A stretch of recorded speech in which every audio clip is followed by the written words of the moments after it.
diferença fundamental de você praticar exercícios fora do ambiente fechado são inúmeras, né?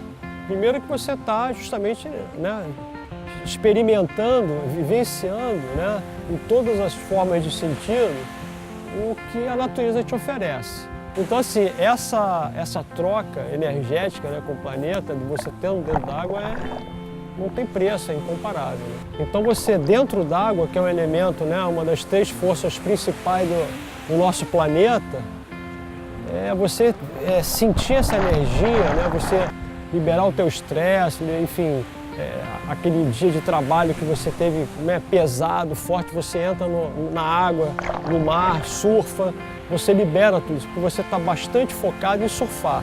Isso, ele te consome de uma maneira positiva, que faz você botar teus problemas, pelo menos naqueles momentos que você está dentro d'água, sozinho com teus amigos ou praticando dentro da aula, você esquece dos problemas e está ali focado naquele prazer, né? Naquele momento de pegar a onda.